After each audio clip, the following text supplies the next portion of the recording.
welcome to another edition of Lab Rats. I'm your host, Andy Walker. I'm your other host, John Carruthers. And today on the show, we're going to take a look at something that's extremely complicated. I find a lot of people have trouble with it, and that is something called codecs. And that's something that might be affecting you watching this show. That's right. If you're trying to watch us on our XVID version, let me tell you, we have a few problems with that. Anyway, We'll get into it in a second. So first, a message from our sponsor.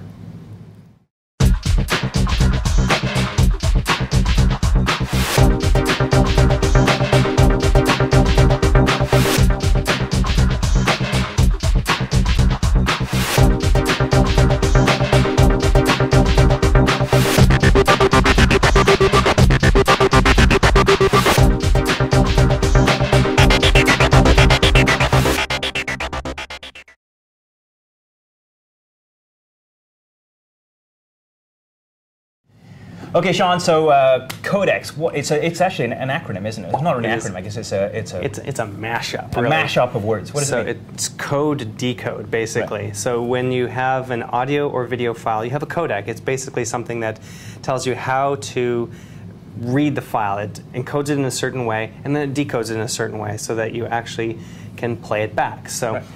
So basically, it's a translator, isn't it? It's a translator. Right. So you have to put that data on the disk, the hard disk, the videotape, however you're recording in some fashion, right. And the way it puts it on there is the encoding method. Well, and a lot of it is also about, when you're taking the raw bit and dumping it on a tape or whatever the storage medium is, because video is so demanding, audio is so demanding from a space perspective, that they want to compress it. And so that's Yes. the idea, is you're going to compress it down to something that stores really well, right? So that we're not all spending a fortune on hard drives and have to figure out a way to put 100 gigs on a DVD or whatever. Right, and if you're looking at something like one of the new HD DVD formats, like either Blu-ray or HD DVD, there's audio formats in there, this codecs, that are lossless and they're uncompressed. Okay, so lossless versus lossy. Let's talk a bit about what that is first. We'll get the lingo out of the way, and then we'll show exactly how it all works.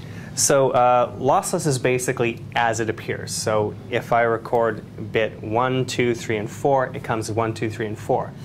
When it's lossy, it will take what the human ear can hear or the human eye can see when it comes to audio and video, and it will say, can I get rid of this? So it may be 1, 2, 4, or even 1, 4. So it may interpolate between the two. And interpolation is basically looking at two bits in that process and sort of guessing what's in between. What the next one will be. Actually, MP3 is a classic example of a lossy compression, right? Right. Because what happens is MP3, they say it's near CD quality. The high end is completely erased because really the human ear doesn't hear a lot of that. Right. I can't remember exactly what the ranges were for the human ear, but I think above 20,000 it really tapers off, and below a certain level, it really tapers off. So you can't really hear below that, you can't really hear above. Psychologically, you might hear it a little bit, and that's something that vinyl purists get into. But in general, most of the people that are listening to it won't even notice that it's gone. Right. So that range is actually cropped by the codec. Right. And so you use less space to store these things. That's why you can get about a minute of audio per meg of storage on an MP3 file, encoded at about 128 kilobits per second. Right, and that was the near CD quality that they were talking about. And of course, if you encode it at a higher bit rate, it'll go up as well. And that's including more of the information. It's less lossy. Right. Now, where you're going to encounter problems with your codecs, perhaps, is when you tend not to have a problem with audio as a general rule, because most computers these days will come with an MP3 codec and those kinds of things. Where people run into problems is when they start to use a little unusual video codecs. For example, we talked about our XVID version, which is, the file name is an AVI. Right. But AVI is not so much a file format, it is a wrapper to wraps around a compression format of some sort. Right, so when you're getting, say, a DVD, you know that it's a DVD. You take it onto this other DVD player, and it should play, no matter what it is. So actually, the format is actually MPEG-2. That's sort of right. DV format, or DVD format is MPEG-2, and that's the codec that you'll require for that. Yeah. But AVI is very different. AVI is very different because it can encompass a number of different codecs underneath, so different methods of encoding the file underneath. So it may say AVI, but it may actually be something else in between, or inside the guts of that one. So I'll have one, you'll have a different one. They're completely different inside, and they're not compatible necessarily. That's right. Yeah, absolutely. So, so just from the interactive portion of the show today, I'm going to show you a couple of tools that you can use to kind of diagnose some of the codec problems you may be having on your machine. One of the most likely problem you're going to have if you put your hand up if you've had a codec problem, and if you look up and your hand's up right now, it probably means that at some point in time your machine hasn't been able to find an MPEG-2 codec. Because very frequently you reformat and reinstall your hard drive perhaps, or you get a new computer and it doesn't come with an MPEG-2 codec built in. Right, and if you're actually watching the show right now and you have a codec problem with our show, put your hands up, you're probably talking about XVID. And we'll get into that in a little bit. We'll talk about that towards the end of the show. Yeah. But so it's a bit of a special case. It is a special case, yeah. It's like our special child. But let's talk a bit about MPEG-2 because I think that's the thing you're going to run into the most likely. And the solution is very simple. But first, I want to introduce you to a free tool that you can get from Microsoft, and we'll put this in the show notes. It's called the Windows XP Video Decoder Checkup Utility. And essentially what this does is it goes into your system, and Windows does not have a natural place that lists all of the codecs that you have on your system. There's no kind of codec utility that sort of manages all this, unfortunately. There are a couple places, and they're in strange places that you can kind of look them up, but it's not all-encompassing, and really Windows needs that desperately, I think. I'm not sure whether Apple has an all-in-one utility for the Mac, but I know there is a place you can go to look to find out what codecs you have on your system. Oh, a very special directory. Oh, that's very good. But we'll talk about that in a bit. Okay. So very quickly, in the show notes I'm going to put a link to this file. It's downloadable. It's free downloadable from Microsoft.com. It's called Windows XP Video Decoder Checkup Utility. And essentially all it is it's an application you run, and it goes into the registry, and it looks for all the MPEG-2, the DVD codecs on your system. Now, if you don't have any, it's going to go, there's nothing here. Can't play DVDs back. More often than not, though, if you've installed, let's say, Nero, and you've installed maybe WinDVD and that sort of thing, you might actually have multiple MPEG-2 codecs, and some are better than others. So this utility is cool. Let me just show you real quick how to change it up. So as you can see here, it's all the MPEG-2 decoder or codecs are listed. And as you can see, there's a green check mark next to the one here. This is the Nero video decoder. I actually got a copy of Nero Ultra recently and installed that. But if I decide that Nero is not the codec that I want to use for MPEG-2 decompression. What does the check mark mean? Does that mean the one? That's the prime one. That's the default MPEG-2 codec the system is using. So you can use the other ones if you manually choose them during a process where you have that option? Absolutely, yeah. So you could actually go, for example, I'm going to go down here to the main concept. It's an Adobe codec. And I'm going to say set this one as preferred. And you might get a couple of error messages. But you can try them out. So go get yourself a DVD, put it into Windows Media Player, play it back, then use this utility, change up the MP. And you actually will see some quality differences. So it's worth actually experimenting with those kinds of things. You can actually set these things as a primary. I can restore the defaults here, of course, which is a nice little feature as well. So that's one of the things that you can do to diagnose any given problem. Now, it won't deal with problems like AVI problems, and we'll be talking about XVID in a minute. Yeah, and the AVI and MPEG, though, there's a little bit of overlap there because some of the AVIs usually use MPEG inside, but there's also files that are tagged as MPEGs as well. That's correct, yeah, exactly. And they're not the same thing, are they? No, because AVI is a wrapper. So, for example, and a great example of this, you can have an AVI file, and inside can be the DivX codec, right, which is it's a company called DivX Networks. So you can download, that's a free download from divx.com, MPEG-2, and it could be inside an AVI. There's a whole bunch of different things that can be inside the AVI files. So if one AVI file works and the other one doesn't, it's because whatever's in the guts of that thing, you don't have the codec for it. Now, there's a cool little utility to look at some of the codecs you have on your system. This is called A-Free Codec VT. It's a freeware program. There's no spyware in it, and there's no adware from what I can tell. They claim it's not, and I haven't. None of my alerts went off, so if you find some, let us know. And this has a really great thing because it has something called the codec library, and you click on this, and it will list every single file format out there that it knows about, and will tell you whether or not these are installed on your system. So that's what was making that noise earlier. Yeah, it's got this really annoying audio click, click, click thing. Every time you sort of change modes. Listen. Oh my goodness. Anyway, so other than that, it's actually quite a useful tool. So I'll find out what codec that noise is encoded in and remove that from the system. That's right, exactly. But here you go. Here's a classic example. So the div2 file format, it's saying is the codec required to play that file format is DivX, and it's showing. See here, it has a little disk there. It's showing that it's actually physically on the disk right Okay. now. If it doesn't, then it has a little query item here. I think so. Is it a question mark or something like that? Hard to say. That looks like a little magnifying glass. Little magnifying glass, which is, I guess, go find it. So Yeah. if you click on Search. that, you can actually go and search either the A-free codec Okay, website. so it'll tell you where to go. Yeah, and that sort of thing. So it's a useful little tool. So if you're having a problem with a particular file format, then you can actually use this tool to figure out what's going on. Can you use that to diagnose what codec a file uses if you can't play it on your system? No, actually, what I would use for that, well, in fact, actually, the AVIs are the ones you can have problems with. Right. A lot of times when I found a cool little AVI, people say, hey, man, look at this file. It's really fantastic. And you run it on the system, and it just goes, ERP. Windows Media Player will say, you know, I've tried to install the codec for this, but I've just given up. Well, one of the favorite media freeware open source playback tools is something called VLC Media Player, and I actually got an installed a copy here. Again, we'll install a link to it on our show notes. Yeah, and VLC is actually the one that barfs out on our XVID feed, in fact. Well, I'm going to show you an interesting little thing here. Let's go into let's open up LabRats 1. Somebody emailed us recently and said, hey, LabRats 1, the XVID is not working very well at all.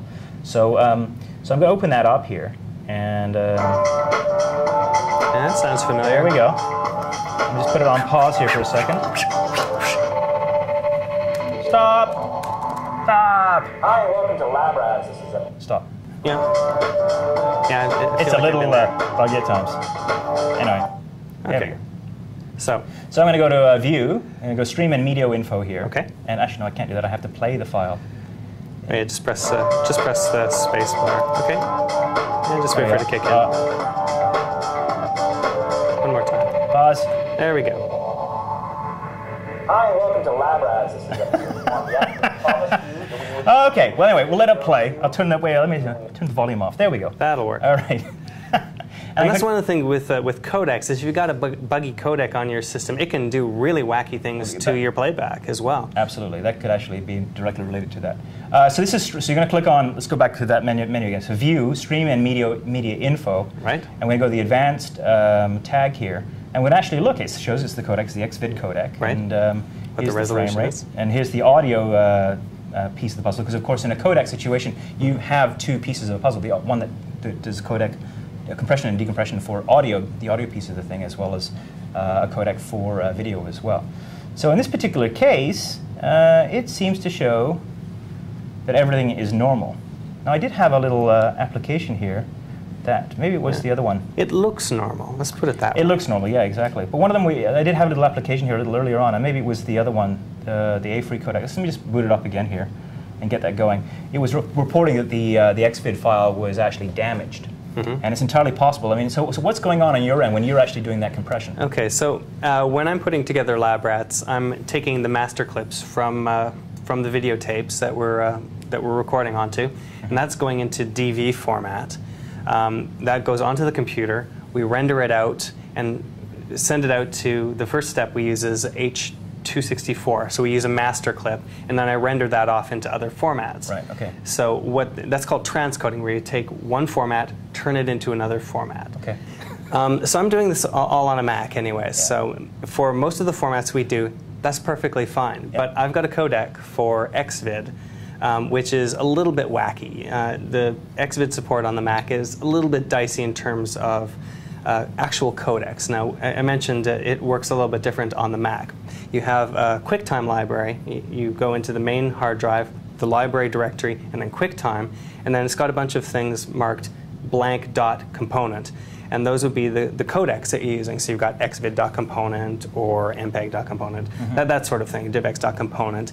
The XVID component that I'm able to use for that is a little bit flaky. Let's put it that way. So if you're playing it back in XVID, it goes a little bit of the ways and the audio drops. And I do apologize for that. It's not something that I would love to do, but thankfully Frank has pointed us in a different direction that might actually be helpful. Okay. So we might be able to resolve that. Hopefully even when you're watching this episode, you might actually be able to watch us past 9 minutes. Right. One of the things that, so while you were talking, I was pulling this thing up here, and so yeah, it was A-free codec VT again, and what I did is I went in and I pulled up the file, one of the 20, actually episode 23 in the XVID version, and look what it says. It says his AVI file is possibly damaged. It is possibly damaged. So something is going on with that file. It hasn't compressed properly, or the codec has a bug in it perhaps, or something along those lines. And so that's when you guys are going to play it back. and you're having a problem, this is what's going on. There's something wrong with that particular rendering of that file. Hopefully not for much longer. Not for much longer, though. We're going to fix it for you, we promise. A final word about codecs. So if, let's say, you're having trouble with DVD playback, because again, I'm going to go back to that because it's the most common thing. One of the things you can do is there is a couple of companies that will actually sell you DVD codec packs. One is called Cyberlink, and the other one is called Intervideo. And these guys, basically the kit that they will sell you, it's downloadable from the websites. Yeah, it's called either $10 or $20, something along those lines. For the longest time, I remember Intervideo and Cyberlink. They had offered DVD player software for Windows-based machines, because in the early days when DVDs first came out, you couldn't actually run DVDs on these machines at all because there was no software. There was actually a hidden Microsoft DVD player in there that, for some reason, only popped up once you tried to install one of the other ones and it broke. You couldn't use it before that. Right. Well, this is on an old version of Windows. This is on old versions of Windows. Yeah. Now it seems to be bundled, so that's not as big a problem anymore. But yeah, both of those companies were big in the add-on in the add-on market. And so what tends to happen now, let's say you buy an IBM, you buy a Dell or something like that, it will ship with a free version or a light version of some of these DVD playback things. But even if you don't use that, if you remove it from the system, you generally don't want to do that because the MPEG-2, the DVD codec in that application, is allowing you to play your DVDs back in either Windows Media Player or even Real Player, things like that. So if you run into a problem, you said, well, it used to work, I reinstalled and reformatted, it doesn't work anymore, where do I get my codec from? Go and install that light version of that DVD playback software that you got with your computer originally, and it'll come back. If you don't have that, can't find it, disk is broken, whatever, go to Intervideo or Cyberlink. We'll put show notes again. We'll put the link in the show notes here, and you can download their DVD pack or MP3 and DVD pack for about 10 or 20 bucks. And it's a quick solution to solving those kinds of problems. Yeah, and it costs a little bit of money because I think they have to pay somebody for the license to use that. Yeah, there is codec. The patent for the MPEG-2 technology is shared by something like, I don't know if it's like a dozen or 2 dozen or 5 dozen companies. And so what happens is every time a little bit of money gets paid for that MPEG-2 codec, that money gets sliced and diced and it gets paid out to all of the patent holders. Yeah, and that's why you almost never see DVD players for free. That's right. That's why MPEG-2 is such a problem. Well, that is it for us. A jam-packed information, a show full of information, jam-packed full of information. Do we have any final words before we say goodbye? Let's think about that over the commercial break, and we'll come right back. It's Camtasia Studio, the fabulous screencast software from TechSmith. Record what's on your screen, narrate it, and share it online. Create demos, screencasts, training, and more. And rest assured, Camtasia Studio is made by wholesome programmers in Okemos, Michigan, the home of the hardiest geeks around. Quick to learn, easy to use, it's Camtasia Studio. Download your free trial and start screencasting today. You know what? Thank you. I almost ended the show without throwing to our wonderful sponsors, TechSmith. How could you do that? I know, because we love TechSmith so much. And I want to tell you a little bit about one of the features that TechSmith is sponsoring on the show. Coming up any day now, when you see this, probably it'll be on the site, but look for an announcement on labrats.tv, is the Camtasia Studio version of LabRats. That means that they've used their wonderful software, Camtasia Studio, which we actually use to capture the screen captures on our show, to convert to a Flash version of the show that you can actually see, you can play back directly in your browser. Yeah, and that's a program actually that will deal with a lot of the codecs for you. You can convert to a number of different types of formats, including Flash. And Flash isn't exactly a codec, but it works the same way in a lot of ways in terms of the web. That's right. So keep your eye out on labrats.tv for the launch of those Camtasia Studio-enabled LabRats episodes coming up real soon. Yes. One other thing I wanted to mention, again, it's a sponsor-related message, is that ViewSonic's giving away a wonderful flat panel display, an LCD display. And to enter, all you got to do is go to labrats.tv, actually viewsonic.labrats.tv, and give us your name and information about you, and you'll enter it in the draw. Now, it's open to residents of Canada and mainland USA, just to let you know. So if you're from Iceland, I'm sorry, not this time, but we will work on the international giveaway that we're going to have at some point for other prizes and that sort of thing. Yes, indeed.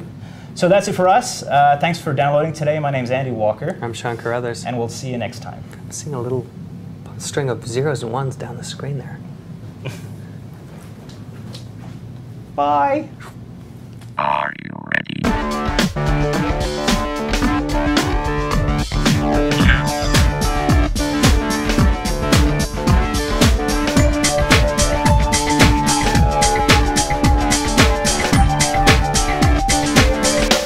Try this at home.